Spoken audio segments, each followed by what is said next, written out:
सरकार तो उसका बाप भी झुकेगा। सरकार की औकात क्या है? किसान जिस समय अड़े हुए हैं, और मैं चाहता हूं और मैं ये मानता हूं कि बाकी और जो भी लोग हैं वो सारे के सारे इस समय किसानों के साथ मिलकर संघर्ष करें। उनकी अपनी मांगे हैं, उनको भी लेकर संघर्ष करें। किसानों के साथ कंधे से कंधा मिलाकर संघर्ष करें, लड़ाई करें। रही दूसरी बात कि गंगा की तरह साफ, तो मोदी जी जिस बनारस में बात कर रहे हैं वही गंगा इतनी सड़ी हुई है कि उसमें आदमी नहा नहीं सकता, नहाएगा तो बीमार हो जाएगा।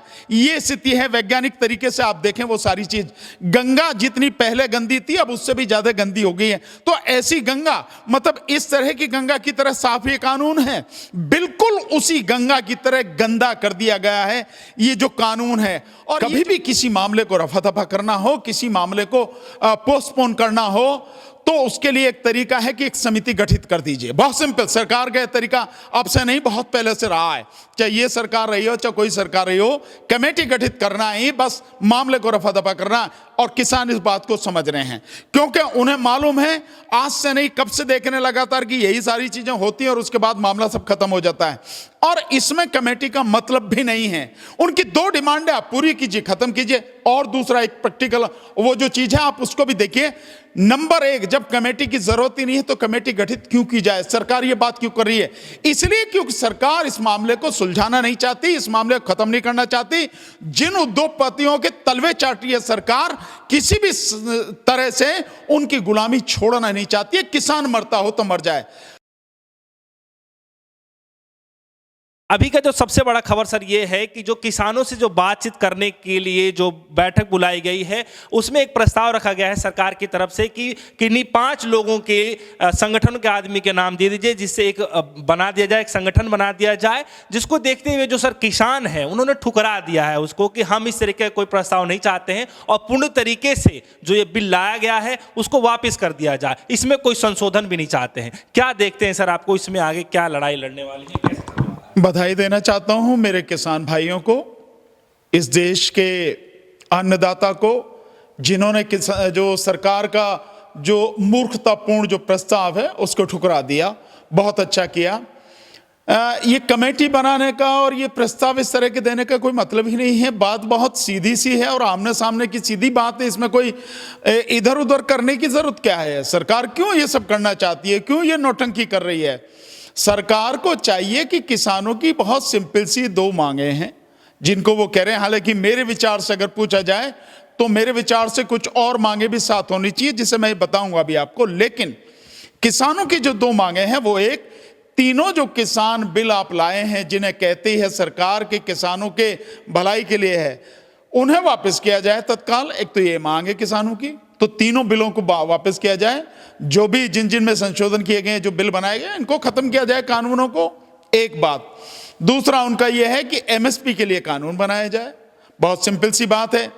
लेकिन एक चर्चा यह हो रही थी कि एमएसपी के लिए कानून नहीं बनाया जा सकता, एमएसपी एडमिनिस्ट्रेटिव ऑर्डर है। हाँ बिल्कुल, एमएसपी एडमिनिस्ट्रेटिव ऑर्डर है, तभी तो उसका कोई पालन नहीं हो रहा कि जो एमएसपी सरकार सुनिश्चित कर रही है उससे 30% और कहीं 40%, कहीं कहीं तो 50%, 45% पे कम पे जो है अनाज खरीदा जा रहा है किसान का। इसीलिए तो किसान कह रहा है कि एमएसपी उसको कानून बनाइए। और मैं सिंपली ये जानना चाहता हूं कि सरकार अगर उद्योगपतियों के लिए, जो व्यापारी हैं उनके लिए, जो पूंजीपति हैं उनके लिए कोई भी चीज कानून बना के सुनिश्चित कर देती है, तो किसानों के लिए एमएसपी सुनिश्चित क्यों नहीं कर सकती है? बिल्कुल कर सकती है। लेकिन क्योंकि बेईमान सरकार है, झूठी सरकार है, देशभक्ति के नाम पे देशद्रोह करने वाली, गुमराह करने वाली सरकार है, इसलिए वो सब नहीं कर रही है। अभी कोई बात उद्योगपति की होती, जरा सी देर में कर देते, किसी को पता भी नहीं लगती है, नहीं है। तो ये एमएसपी को कानून बनाना चाहिए निश्चित रूप से, ताकि एमएसपी पर, कम से कम एमएसपी पर, ईमानदारी तो यह है कि जो C2 वो अभी नहीं बनी है, जो एमएसपी अभी दी जा रही है वो स्वामीनाथन कमीशन के हिसाब से जो C2 होनी चाहिए वो नहीं है। पर फिर भी जो है कम से कम उसके लिए कानून तो बने। पर सरकार कानून नहीं बना रही क्योंकि सरकार की नीयत खराब है, बेईमान सरकार है, उद्योगपतियों पूंजीपतियों के तलवे चाटने वाली, उनकी चौखट को चूमने वाली सरकार है, इसलिए नहीं बना रही है। तो किसानों की मांग सीधी है, सरकार उन जो किसानों की मांग है उनको माने और आगे चले, बात खत्म। इसमें कमेटी बनाने की क्या जरूरत है? लेकिन सर जिस तरीके से किसान जो अड़े हुए हैं अपनी मांग को लेकर के कि जो भी ये प्रस्ताव रखा गया है, जो बिल लाया गया है, उसको पूर्ण तरीके से खत्म कर दिया जाए, हमें कोई इसमें संशोधन भी नहीं चाहिए। लेकिन जब हाल ही में देव दीपावली को मनाने के लिए जब हमारे देश के प्रधानमंत्री नरेंद्र मोदी जी बनारस से जा करके जब किसानों को संबोधित करते हैं तो उनका एक अलग ही देखने को मिलता है। वो ये कह रहे हैं कि ये जो बिल लाया गया है किसानों के हित के लिए, वो पहले बात तो कह रहे हैं कि भ्रम फैला रहे हैं, और दूसरा चीज ये कह रहे हैं कि गंगा मैया की तरफ बिल्कुल साफ है ये बिल। तो इससे तो सर साफ साफ जाहिर होता है कि सरकार झुकने वाली नहीं है। नहीं, सरकार तो उसका बाप भी झुकेगा। सरकार की औकात क्या है? किसान जिस समय अड़े हुए हैं, और मैं चाहता हूं और मैं ये मानता हूं कि बाकी और जो भी लोग हैं वो सारे के सारे इस समय किसानों के साथ मिलकर संघर्ष करें। उनकी अपनी मांगे हैं, उनको भी लेकर संघर्ष करें, किसानों के साथ कंधे से कंधा मिलाकर संघर्ष करें, लड़ाई करें। रही दूसरी बात कि गंगा की तरह साफ, तो मोदी जी जिस बनारस में बात कर रहे हैं वही गंगा इतनी सड़ी हुई है कि उसमें आदमी नहा नहीं सकता, नहाएगा तो बीमार हो जाएगा। ये स्थिति है। वैज्ञानिक तरीके से आप देखें वो सारी चीज, गंगा जितनी पहले गंदी थी अब उससे भी ज्यादा गंदी हो गई है। तो ऐसी गंगा, मतलब इस तरह की गंगा की तरह साफ ये कानून है, बिल्कुल उसी गंगा की तरह गंदा कर दिया गया है ये जो कानून है। और ये जो कानून है ये किसान को बर्बाद करने वाला कानून है। गुमराह कोई और नहीं कर रहा, गुमराह इस देश में केवल और केवल नरेंद्र मोदी जी प्रधानमंत्री जो हैं वो कर रहे हैं, बीजेपी सरकार कर रही है, और इस देश के गृह मंत्री और कृषि मंत्री ये कर रहे हैं, और कोई गुमराह नहीं कर रहा। आरएसएस के लोग हैं ये गुमराह कर रहे हैं, केवल यही वो लोग हैं जो भ्रम फैला रहे हैं हर तरह का। किसानों को बिल्कुल साफ है। देखिए, जो पहले की बात की जा रही है, अगर आप कानून के रूप में जाएं तो Punjab and Haryana high court के एक ऑर्डर है 1977 से ही, आप देखें कि 1977 से ही हरियाणा एवं पंजाब हाई कोर्ट ने एक बड़ा एक फैसला किया था जिसके माध्यम से किसान अपनी उपज को कहीं भी किसी भी देश के किसी भी कोने में बेच सकता है। सेब क्या है, किसान की उपज नहीं है क्या? देश के हर भाग में बिकता है, बिकता नहीं बिकता है। प्याज क्या है, किसान की उपज नहीं है, देश के हर भाग में बिकती है। लहसुन क्या है, देश के हर भाग में बिकता नहीं बिकता।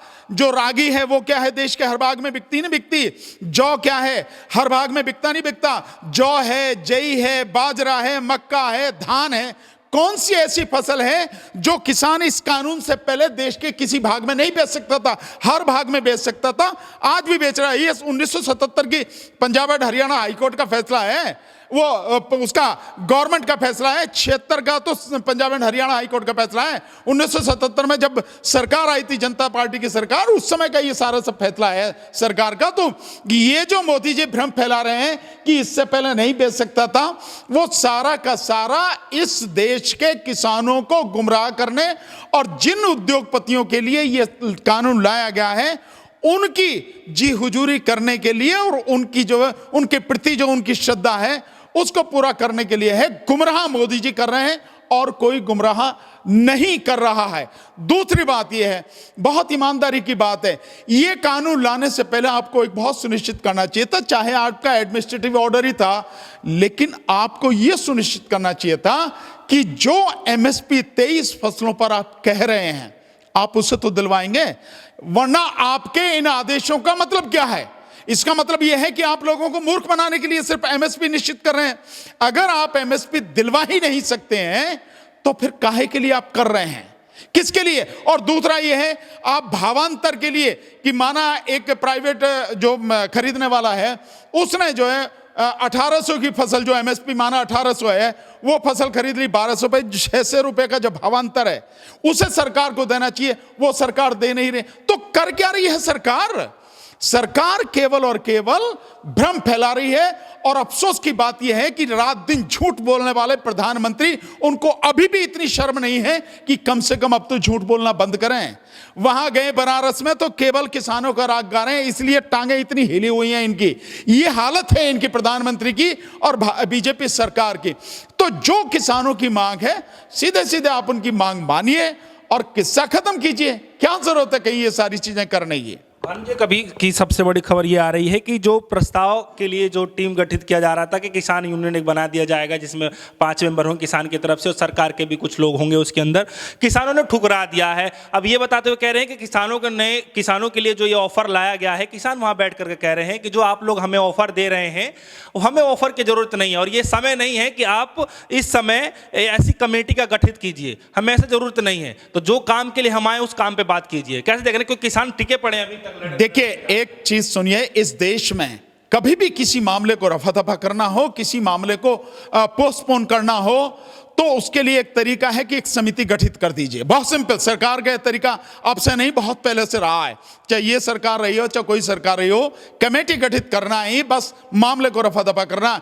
और किसान इस बात को समझ रहे हैं क्योंकि उन्हें मालूम है, आज से नहीं कब से देखने लगातार कि यही सारी चीजें होती हैं और उसके बाद मामला सब खत्म हो जाता है।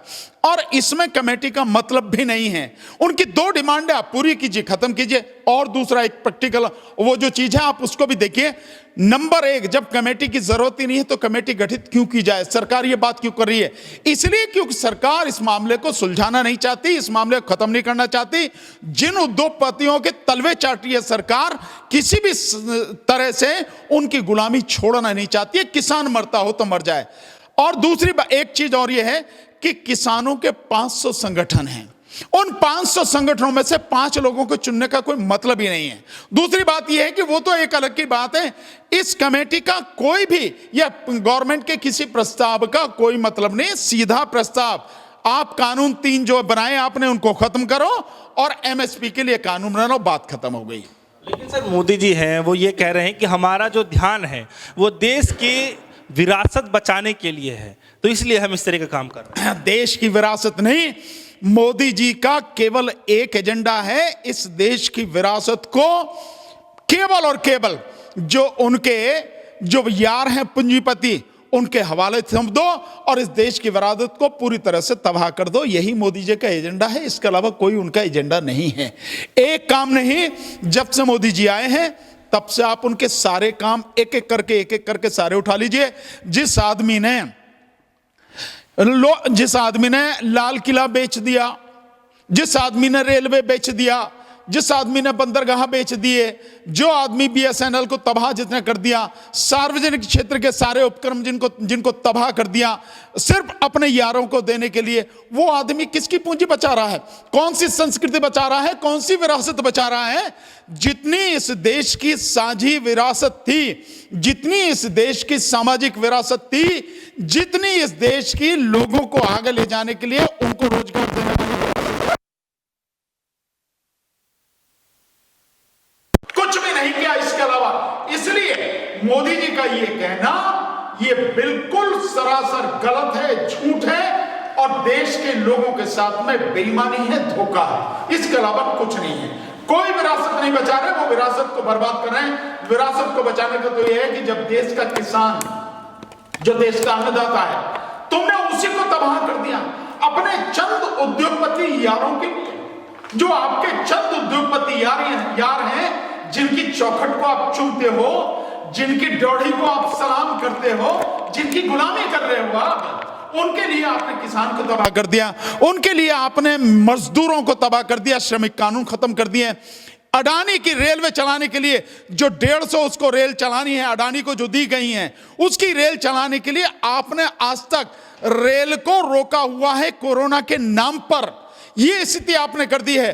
और जो रेल के जो डिब्बे बनते हैं, जो कोच बनते हैं, जो कोच हमारे जो सार्वजनिक क्षेत्र का उपक्रम है, भारतीय रेल जो है वो जो बनाती है मात्र 1,20,00,000 करोड़ रुपए में, और अब तो दूसरी के जो बनना है वो 90 लाख में बनना है। उसको तुम जो आपकी प्राइवेट कंपनी जिसको आप दे रहे हो ठेका, वो प्राइवेट कंपनी 6 करोड़ में बना रही है।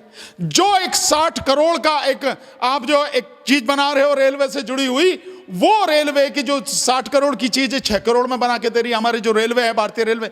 तो आप कर क्या रहे हैं? आप सारा सब कुछ जो है सिर्फ देश को बर्बाद करने के लिए, लूटने के लिए अपने चंद यारों के हाथ में दे रहे हैं। तो मोदी जी इस देश के लिए अभिशाप हैं और इस देश को बर्बाद कर रहे हैं। इस देश की विरासत को बचाने नहीं, उसको तबाह कर रहे हैं।